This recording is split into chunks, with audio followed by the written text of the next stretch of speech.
Magandang gabi, Pilipinas. Sa Frontline tonight, Senator Jinggoy Estrada kinumpronta si dating Assistant District Engineer Bryce Hernandez sa mga flood control projects. Tahasan mo sinabi sa House of Representatives at kinundina naman ako ng taong bayan. Did you ever see Alcantara handing money over me to me? I don't think so. Meron ba may nakita ka ba? Sagutin mo lang, yes or no, may nakita ka ba? Wala po. mga miyembro ng Independent Commission for Infrastructure personal na nakita ang ilang ghost flood control projects sa Quezon City. Congressman Zaldi Co na nadidiin din sa ghost flood control projects at sa budget insertions, pinauwi na rin ng iba pang kongresista. Imbestigasyon ng House Infrastructure Committee, ititigil na nga ba? Aktres na si Gretchen Barreto naghain na ng counter affidavit kaugnay ng kaso ng mga nawawalang sabungero. Negosyanteng si Atong Ang no-show sa preliminary investigation. Hanggang signal number 5, nagbabadya sa ilang lugar sa Luzon dahil sa bagyong Nando na posible pang maging super typhoon. Alas Pilipinas, palaban sa dikdikang hampasan kontra Iran sa FIVB Men's World Championship. Muntik na, pero nabigo. At sa Frontline Showbiz, Gerald Anderson at Julia Barreto, kumpirmadong hiwalay na.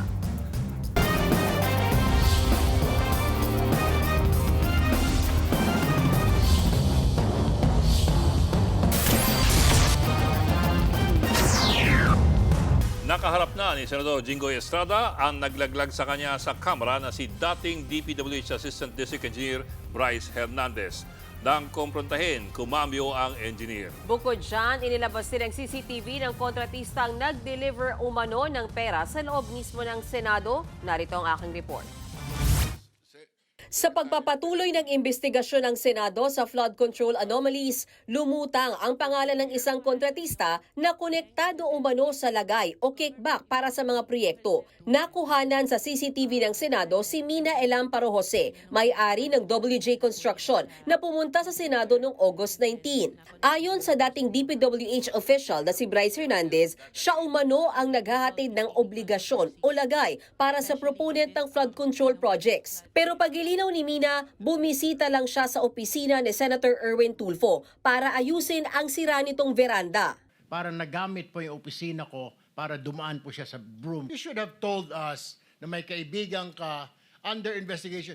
My staff even asked me, Mr. Chair, if you would remember and you lied. Sinabi namin, baka ikaw sabit ka dito sa flood control. Wala po kami, hindi po kami sabit dyan. Ang mga project ko, 30 million. Do you remember that? I have never engaged in any illegal activity. I have never given nor received any money from any public official or government employee, including this Mr. Bryce Hernandez. Thus, I strongly deny his accusations.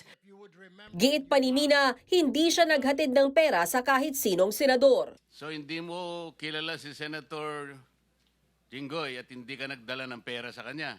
Hindi po. Kahit po kay Bryce, wala po akong dinalang pera. Okay. So talagang safe ka na. Please, continue. Sabi pa ni Mina, isang 24 million peso flood control project lang ang hawak ng kumpanya nila at hindi ito ghost project. Ang text message na pinakita ni Bryce Hernandez sa Kamara ay tungkol daw sa ide-deliver niyang dokumento, hindi pera. Lalong nabutasan si Hernandez na dati diretsong idinawit sina Senators Jinggoy Estrada at Joel Villanueva sa maanumalyang flood control projects. Sa Senado, bigla siyang kumambyo. Nung nag-testify ka sa House, matibay yung salita mo na si Miss, ano pangalan? Mina po. Mina, ay magdadala ng pera sa proponent. At ang binanggit mo sa House, si Senator Jinggoy. Sinabi mo na hindi naman pala si Senator Jinggoy. Specifically, hindi po si Senator Okay, Jinggoy. kanino kaya yon? Proponent lang po ang sinabi sa akin ni boss. Sino nga? Sino yung proponent? Wala, naka-blind po ako doon kung sino pong proponent. Dito na sinabon ni Estrada si Hernandez. Tahasan mo sinabi sa House of Representatives at kinundina naman ako ng taong bayan dahil sa isang salita mo na ako raw ay humihingi ng 30%. Did you ever see Alcantara handing money over me to me? I don't think so. Meron ba may nakita ka ba? Sagutin mo lang, yes or no, may nakita ka ba? Wala po. Pinag-usapan din sa Senado ang limpak-limpak na pera na pinakita ni Hernandez sa pagdinig ng Kamara. Sa pagtatanong ni Senate Blue Ribbon Committee Chairman Ping Lacson, ang perang yan ay umaabot ng 763 million pesos. Dineliver daw yan ng contractor na si Sally Santos ng Sims Construction kay Hernandez. Dito na tayo, andyan ka na, deny ka pa rin ng deny, 457 billion. Aside from that, ilan pa yung deliveries mo sa kanya? Noong May 6, 2025, Magkano po yun? 141 million po, Your Honor. And then, May 23, 2025, 65 million po. and these are all in cash, no? Yes, Your Honor. See? Isang team kayo eh. Magpupunta kayo sa casino, sama-sama kayo. Di ba? Alam mo, hindi ka na makakalabas dito. Bago pa magsalita sa hearing, humingi na ng proteksyon si Engineer Bryce Hernandez o yung legislative immunity na ibinigay naman ng Senado. Yan ay sa kondisyon na tell all o lahat ng kanyang nalalaman ay kanyang sasabihin. Pero nung nagkakumprontahan na kaugnay sa peking lisensya na di umano ay ginagamit niya sa mga kasino, itinanggihan ni Hernandez. Rason kaya pinagalitan siya ni Senator Lacson. You are really incredible. At times, you have selective memory. Pwede ka naming i-detain dito. Nagkaroon din ng pagkakataon si Senator Joel Villanueva na kumprontahin ng mga dating opisyal ng DPWH na nagdawit din sa senador sa anomalya. Naglabi si Senator Villanueva for any contractor na in-endorse, pinakitaan ng pabor, or nilabi sa iyo, Mr. Alcantara? Wala po, Your Honor. Si Senator Joel po ay nag-follow up sa akin na pwedeng malagyan ng building, my school building po ay multipurpose building. There is no such thing as flood control, Your Honor. Pinakita pa ni Villanueva kung gaano kadali mameke ng chat message matapos ipresenta ni Hernandez ang palitan umano nila ng mensahe sa Kamara. Matatanda ang sinabi ni Hernandez na nag-request si Villanueva ng mahigit 1 bilyong pisong halaga ng proyekto sa Bulacan pero nasa 600 million pesos lang umano ang inilaan. Kinumpirma naman ni Senate President Tito Soto na ihaharap sa Independent Commission for Infrastructure si Hernandez sa investigasyon nito. Umula ng contempt sa pagdinig ng Senado, kabilang dyan ng ilang miyembro ng binansagang BGC Boys na nagwaldas umano ng pera sa kasino, pati na rin ang kontratistang si Curly Descaya. Naritong muli ang aking report. Mas lalong lumalim ang gulo sa investigasyon ng Senado sa umunay mga anomalya sa flood control projects. Ngayong araw, pinatunayang hindi lang proyekto ang ghost, pati testimonya nagmumukhang multo rin. Hindi sumipot si Sara Descaya, asawa ng kontratistang si Curly, sa Senate Blue Ribbon hearing. Bali, may po siya, yung may heart condition din po siya. Pero sa sulat na pinadala ni Sara, iba ang rason niya. May meeting daw siya kasama ang kanilang mga empleyado na inis tuloy ang mga senador. Nung pa ay to tell the truth, and dito harap-harapang nagsinungaling ka, binabastos mo kami, niloloko mo kami. Di ba? Huwag mo kami lokohin. Iba yung sinasabi mismo na misis mo eh. Di ba kayo nag-usap? Sana nag-usap muna kayong dalawa. Ano bang palusot ang gagawin natin, sweetheart or darling? Mr. Chair, You lied. You lied. the letter excuse of Mrs. Descaya is totally unacceptable. Huwag niyang bababuhin tong hearing nito. Very inconsistent yung mga pinagsasabi nitong si Mr. Descaya. Ginagawa tayong parang mga bata rito. Nagsorry si Curly, pero lalo lang nalito ang mga senador. Heart condition ba, diabetes o meeting? Wala po akong intention talaga magsinungaling, pero yung misis ko po kasi talaga ay madalas po, may sakit po talaga siyang diabetes at saka meron po talaga siyang hypertension. Lalo akong nalilito. Iba po ang heart condition sa diabetes. Dahil dyan, pinakontempt si Curly Descaya. Pati si Sara may show cause order. Mas mabigat pa rito, inamin ni Curly na nagbibigay sila ng 10 to 25% SOP o kickback para makuha ang mga proyekto. Dinadala raw ito sa opisina ng DPWH-QC o sa tao ng ilang kongresista. Pero tumanggi siyang magpangalan. Saan nyo nilalagay ang pera? Nasa paper bag lang po. Paper bag. Kasha. Samantala, nagturoang muli sina dating DPWH officials Bryce Hernandez at Henry Alcantara tungkol sa ghost project sa Bulacan. Si Hernandez naglabas pa ng litrato ng bulto ng pera at itinuro na si Alcantara daw mismo ang nag-aayos nito. Ayan ayan, may relo. Relo mo ba yan? Baka po, Your Oh, sige, ikaw na nga talaga, hindi baka. Tinanong din si Alcantara tungkol sa ghost flood control project sa Bulacan. Giit niya, Talaga pong wala po akong alam sa ghost project na yan, Your Honor. Dalawang hearing na itong nagsisinungaling. Sa mga taong sa baba, lahat may kasalanan, ikaw wala. District engineer ka, hindi mo alam na may ghost project. I think this person is lying. ang ending pati si Alcantara cited in contempt. Na-contempt din si DPWH Engineer JP Mendoza. Una namang na-contempt ng Senado si Bryce Hernandez, dating Assistant District Engineer ng Bulacan. Kasama sila sa tinaguriang BGC Boys na mga opisyal ng DPWH na sinasabing nagwaldas ng pera ng bayan sa kasino. Tuloy-tuloy ang kaliwat kanang protesta para ipanawagan ang pagsugpo sa korupsyon. Gaya na lamang po ng marcha ng ilang transport group sa Maynila. Nasa frontline na balitang yan si Mon Gualvez. Idinaan sa marcha ng grupong Piston ang kanilang kilos protesta kontra korupsyon.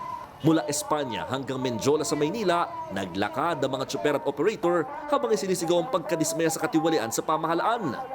Nanghihinayang sila lalo't ayon sa datos ng Piston, pumapatak sa 390 pesos ang buwis na binabayaran ng mga tsuper kada araw tuwing nagpapagasolina. Dapat yung buwis na binabayaran ng mga driver at mga operator dapat ginagamit sa pinanserbisyo. Pero nagulantang tayo na patuloy ni dinarambong yung ating malaking buwis. Kinalampag naman ng ilang kabataan ng tanggapan ng DPWH sa EDSA Quezon City. Sama-sama silang pumito, tanda raw para ihinto na ang katiwaliang ginagawa ng ahensya. Tama na! Sobra na! Nag-walk out naman sa kanilang mga klase ang mga estudyante ng UP Baguio bilang pagkondena rin sa pangungurakot sa kaban ng bayan. At kahit hating gabi na, sama-samang nagmarcha mga miyembro ng United People's Initiative patungong Gate 3 ng Camp Aguinaldo. Ilan sa mga dumalo, mga retired uniform personnel. Gusto nilang magpaabot ng sulat kay AFP Chief of Staff General Romeo Browner Jr. na humihiling na protektahan ng sandataang lakas ang mga mamamayan mula sa mga tiwaling opisyal. Wala pang tugon dyan si Browner.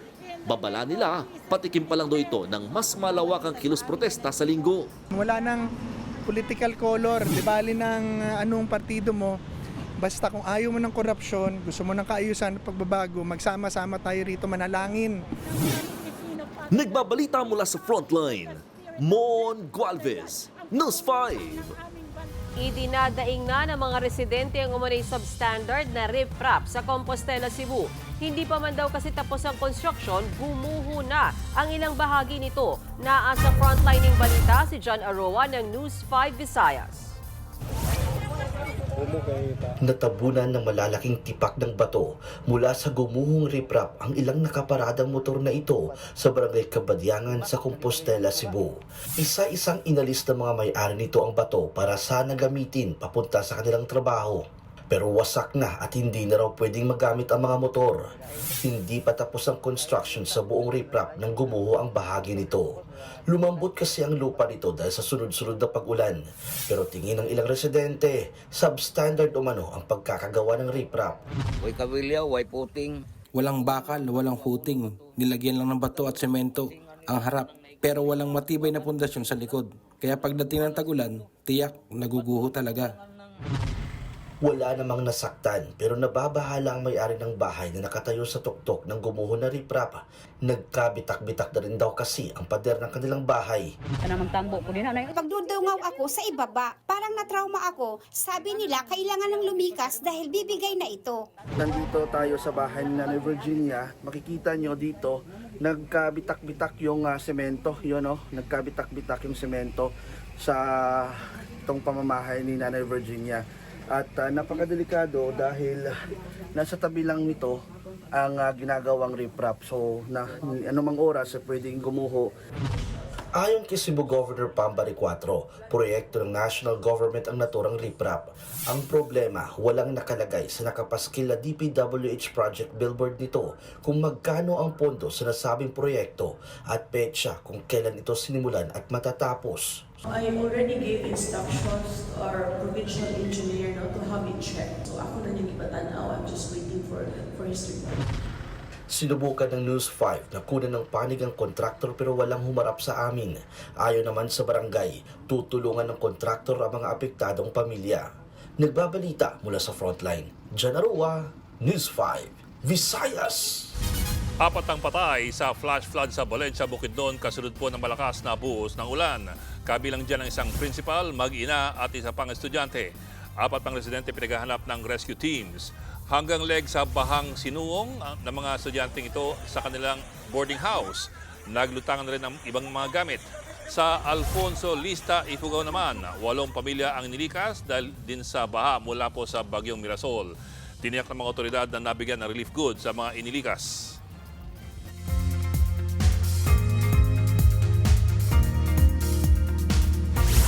Mga kapatid, hanggang storm signal number 5 ang posibleng itaas ng Pag-asa dahil sa bagyong Nando. Higit 1,000 kilometro pa ang layo nito sa ating kalupaan pero pinaghahanda na ang mga nakatira sa Hilaga at extreme northern Luzon. Hindi kasi inaalis ng Pag-asa ang posibilidad na lumakas ang bagyo sa super typhoon category. Ayon sa Metra, magtatagal pa sa dagat ang bagyong Nando. Posibleng sa Sabado ay isa na itong typhoon habang tinutumbok ang extreme northern Luzon. Mahahatak at mapapalakas din ito ang habagat. Ayon pa sa Metra, sa Sabado o Linggo ay posible nang magpaulan ang buntot ng bagyong Nando sa silangan ng Cagayan, Eastern Visayas at Bicol Region. Sa Lunes o Huwebes ay nakikitang nasa extreme northern Luzon na ang bagyo. Kaya maghanda sa posibleng malakas na ulan sa Batanes, Babuyan Islands, Ilocos Provinces, Cordillera at Cagayan. Samantala, kahit nasa labasan ng Philippine Area of Responsibility, ang bagyong Mirasol ay napapalakas pa nito ang habagat. Kaya may tsansa pang umulan bukas sa halos buong Luzon, kabilang ang Metro Manila, Western Visayas, Negros Island at Mindanao.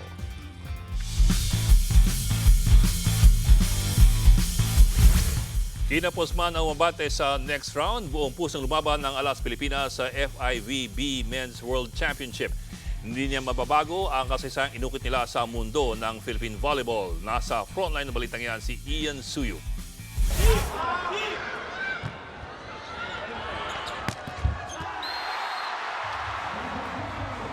Ibinuhos agad ang lahat sa first set pa lang. Dikit ang laban ng Alas Pilipinas at Iran hanggang sa nakalamang na ang Alas. Tinapos ng Alas ang set sa isang monster block. Set 2, maagang lumamang ang Iranians. Sumubok makahabol ang Alas.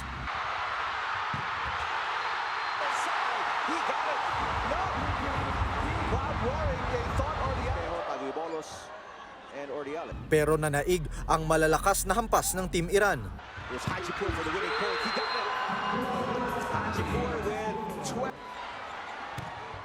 Set 3, nag-beast mode na ang Alas Pilipinas. Matinding depensa.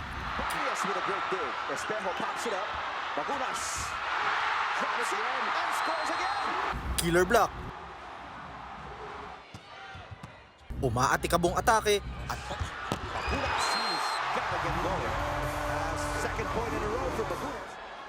at pamatay na serve.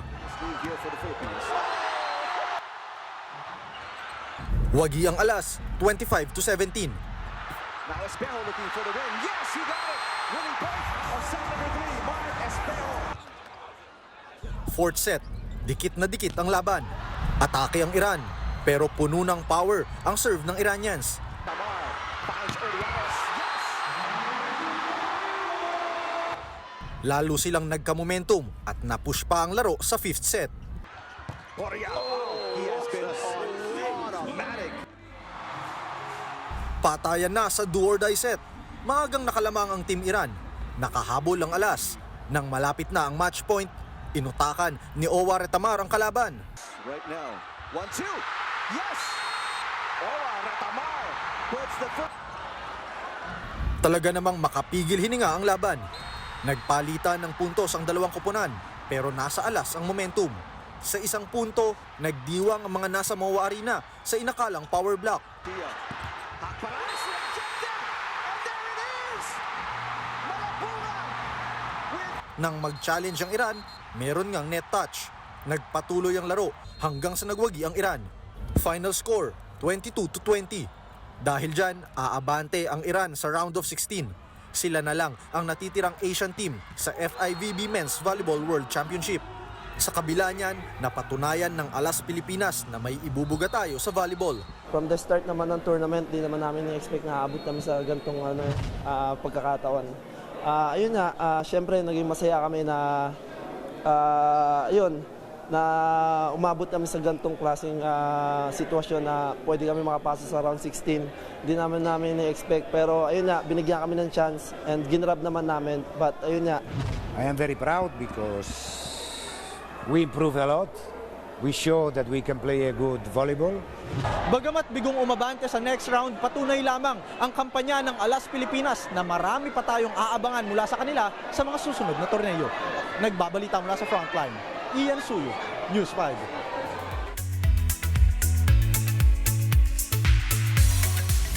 Showbiz Tonight na tayo. Kumpirmado ng hiwalay sina Julia Barreto at Gerald Anderson. Sa inilabas na statement ng diva, sinabi nitong mutual ang paghiwalay ng dalawa. Wala raw katotohanan ang mga lumalabas sa online na umano'y dahilan ng kanilang breakup. Huwag daw sanang maniwala sa mga taong sumasakay lang sa issue o nagpapakalat ng maling impormasyon. 2021 nang kumpirmahin ni Gerald at Julia ang kanilang relasyon. Balik teatro si Vibe Jack Elijah Canlas para sa rerun ng Dagitab. Ito ang theater adaptation award-winning Cinemalaya movie tungkol sa mga pag-aalala, pagmamahal at iba pang dynamics ng relasyon.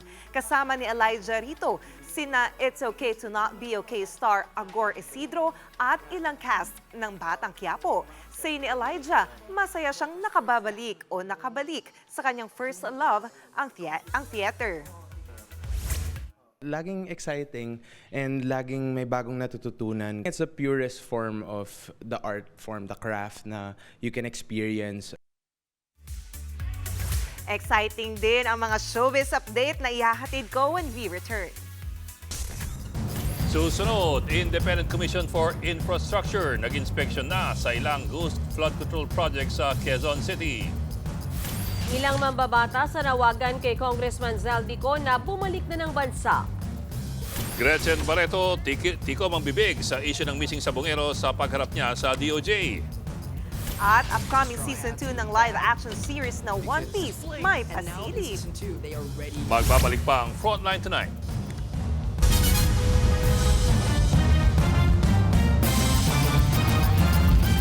Mga kapatid, Ed Lingaw po, maging maalam at may pakialam sa mga napapanahong balita sa ating bansa. Para sa mas malilimang pagtalakay at paghimay sa mga issue at headlines, mag-follow at mag-subscribe sa social media pages ng News 5.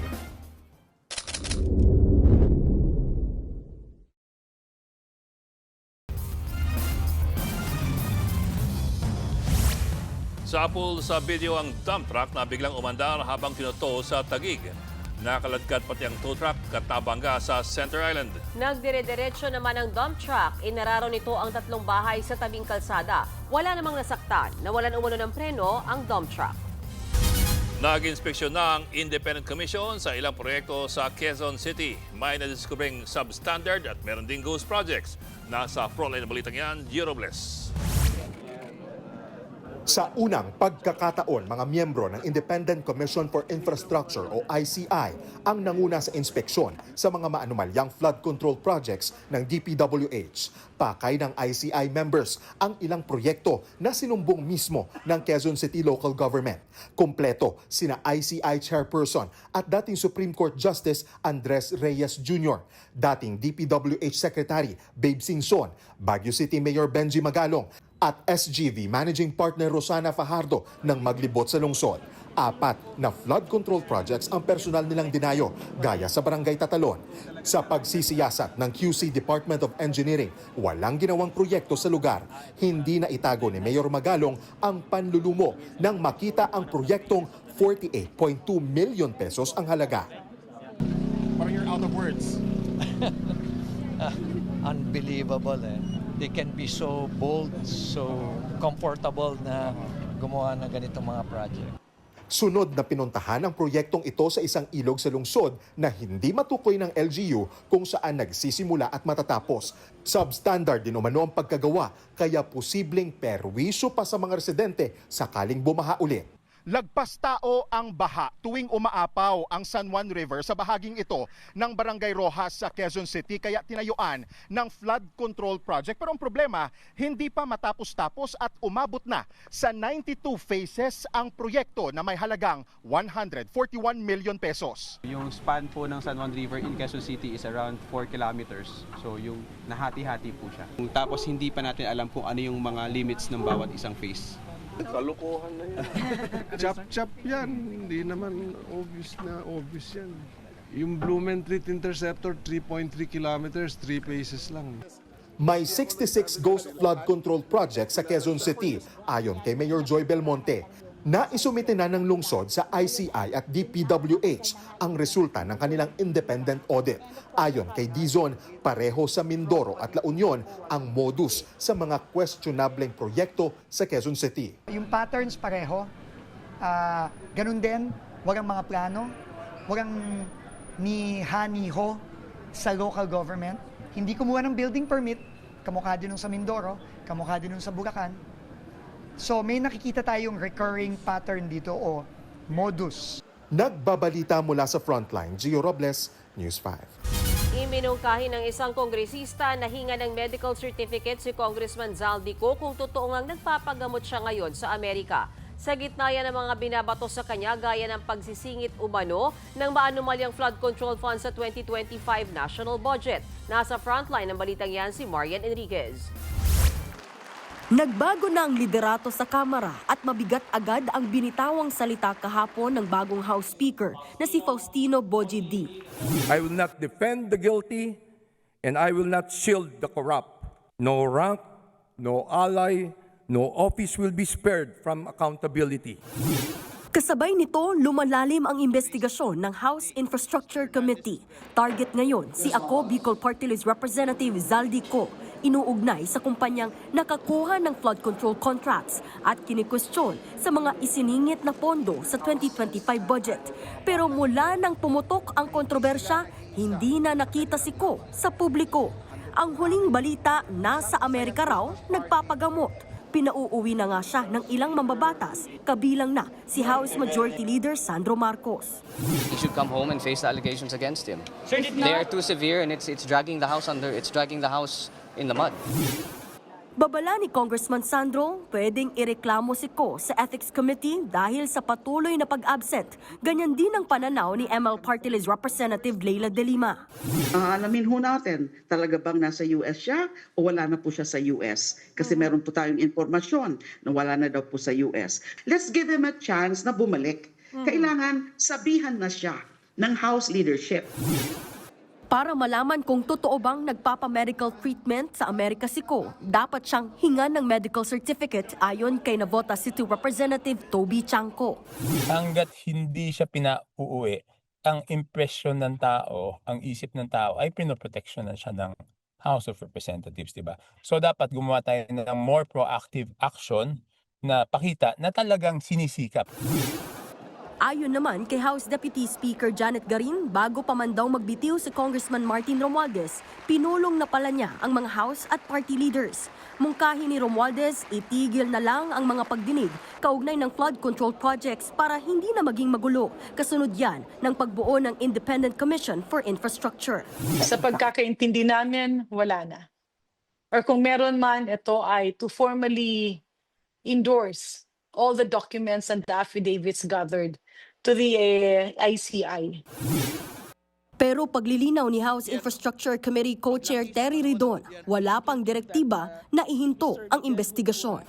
Ngayon, ang tanong, susundin ba ni Speaker Bogie D ang direktibang iniwan ni Romualdez o ipagpapatuloy niya ang mga pagdinig sa Kamara, masagasaan man mismo ang mga miyembro ng House of Representatives? Nagbabalita mula sa Frontline, Marian Enriquez. News 5. Binanata ng magkapatid na Duterte si House Majority Leader Sandro Marcos. Kasunod po ng pagpapalit ng liderato sa Kamara. Bumuelta rin si Pulong Duterte sa puna ng presidential son sa kanyang mga absent. Nasa frontline na balitang yan si Bril Montalvo. Hindi raw matiis ni Davao City Representative Paulo Duterte ang baho ng korupsyon sa Kamara kaya hindi siya dumadalo sa mga sesyon. Yan ang sagot niya sa banat ni Presidential son at House Majority Leader Sandro Marcos tungkol sa kanyang mga pag-absent. Matatandaang bumuelta si Sandro kay Pulong matapos niyang akusahan si Sandro na siya ang pumili kay bagong House Speaker Bogie D at sabihing palabas at cover-up lang ang pagpapalit ng liderato sa Kamara. Paka-style niya yun nung anak siya ng Pangulo, pero I can assure you that we are consultative with all the party leaders. I'm sure he's busy looking for the 51 billion that was spent in his district. Sagot naman ni Representative Duterte, walang ghost project sa kanyang distrito. Mas mabuti raw tumulong na lang si Sandro na ipaliwanag kung saan napunta ang 6 trilyon pisong pondo na kinurakot umano ng kanyang tsuhin na si dating House Speaker Martin Romualdez at ni Congressman Zaldi Co. Wala pang bagong pahayag si Sandro. Pero si VP Sara, tila sinigundahan naman ang naging unang pahayag ng kapatid. Ang totoo niyan ay sila lang din yan. Grupo lang din yan ni Martin Romualdez, ni Sandro Marcos, and of course, syempre, papunta na rin yan kay BBM. Sila lang din nag-usap kung ano ang gagawin nila at sila lang din ang nagplano kung anong gagawin nila sa 2026 budget. Sinisisi rin ng busy si Pangulong Bongbong Marcos. Hindi niya dapat hinahayaan yung mga congressman na basta na lang umalis ng bansa o basta na lang mag-resign to evade accountability. Buwelta naman dyan ang Malacanang. Dapat alam daw ng busy na hindi sakop ng Pangulo ang pagbiyahe ng mga mamabatas dahil sa separation of powers. Wala rin naman daw whole departure mula sa korte. Si VP Sara nga raw mismo ay nakailang biyahe na sa ibang bansa kung saan gumastos na ang gobyerno ng 7.4 million pesos para sa kanyang security at OVP personnel. Muli namang lilipad pa Japan si VP Sara mamayang gabi para sa 2-day rally doon ng mga Pinoy. Nagbabalita mula sa Frontline, Bril Montalvo, News 5.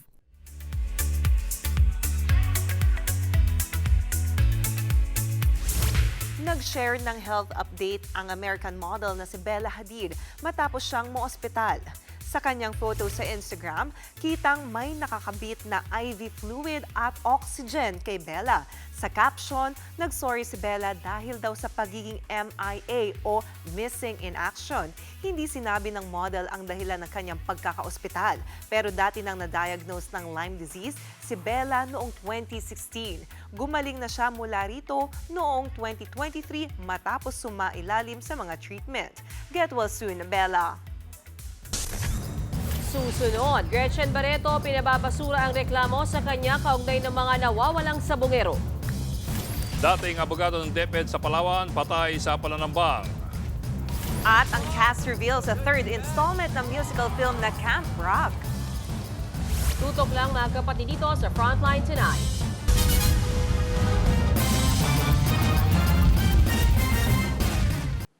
Mga kapatid, Mean Los Baños po, huwag magpahuli sa mga balita at impormasyong dapat ninyong malaman.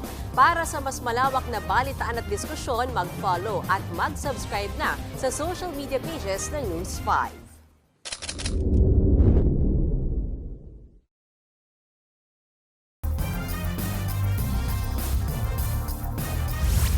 Hiniling ni Gretchen Barreto sa DOJ na mabasura ang isinampang reklamo laban sa kanya kaugnay sa kaso ng missing sa Bungeros. Giit na aktres, walang basihan ang mga akusasyon. Nasa frontline ng balitang yan si Camille Samonte. Do you think this investigation will be fair? I trust.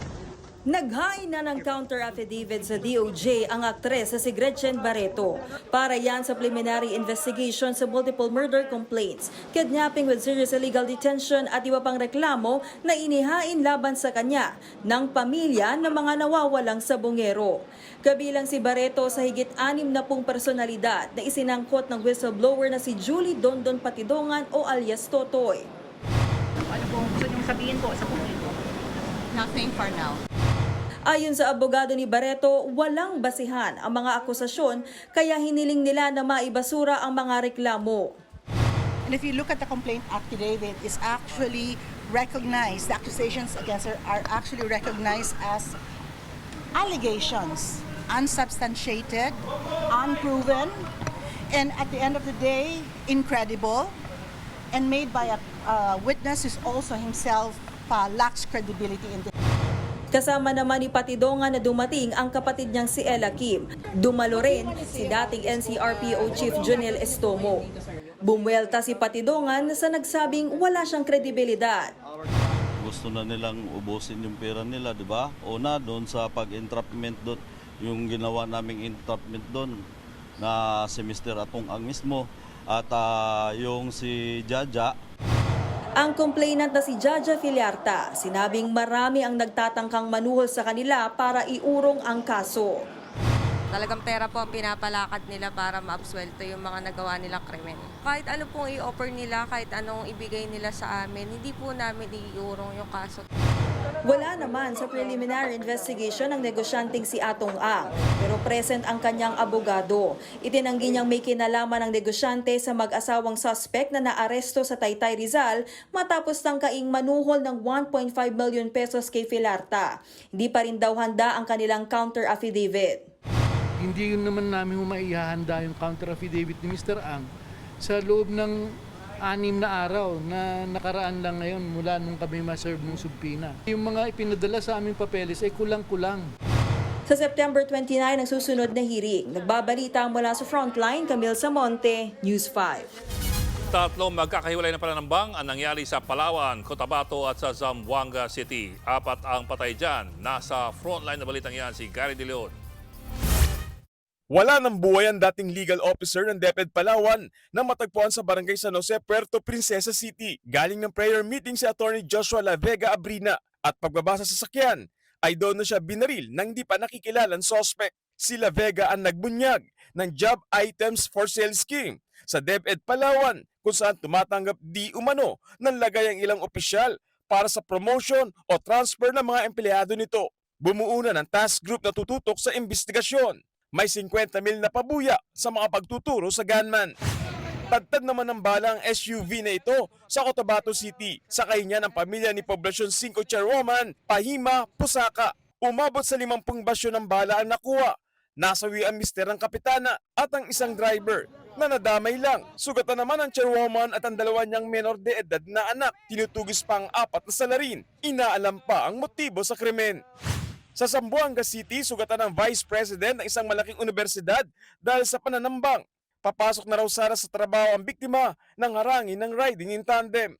Nagpapagaling na ang biktima matapos tamaan ng bala sa tagiliran. Hinahunting pa ang mga salarin at inaalam din ang motibo nila. Nagbabalita mula sa Frontline, Gary De Leon, News 5. Abangan ang duet ng isang aso at kanyang fur mom. At ang pasilip sa production ng One Piece Season 2. Tuloy-tuloy ang palitan dito sa Frontline Tonight.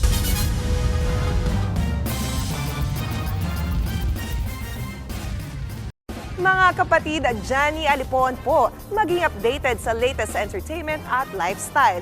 Huwag magpahuli, mag-follow at mag-subscribe na sa social media pages ng News 5.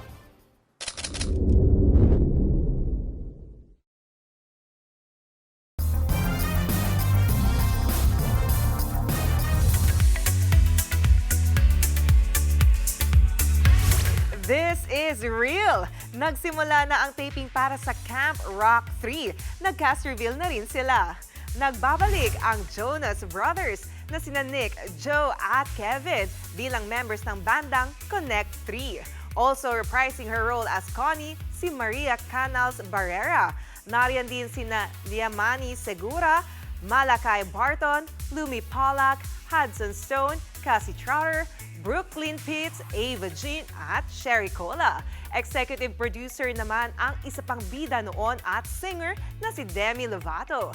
Bukod sa cast reveal, nag-post na rin ang Disney Music ng behind the scenes kasama ang Jonas Brothers. Kung kailan ipapalabas ang Camp Rock 3, yan ang aabangan natin. Heads up, One Piece fans! May patikim ang live-action series para sa kanilang Season 2. Naglabas sila ng behind the scenes gaya ng kanilang fighting scenes at paglayag para sa kanilang journey.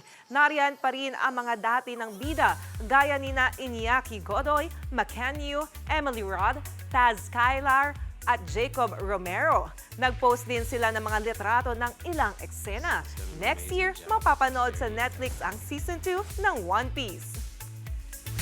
At yan ang latest and hottest sa Frontline Showbiz tonight. Ako si Jenny Alipon. Happy Thursday mga kapatid.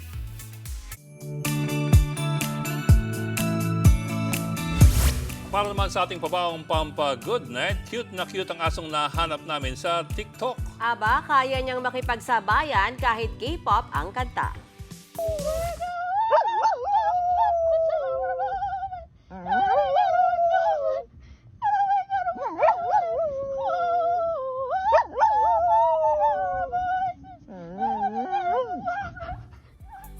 Yan ang fur baby at ang kanyang fur mom. Duet sila sa kantang Golden mula sa animated film na K-pop Demon Hunters. Sumi-second voice ang cute na aso kaya favorite siya ng netizens. Tanong ng ilan, saan ba nag-voice lesson ang fur baby na yan?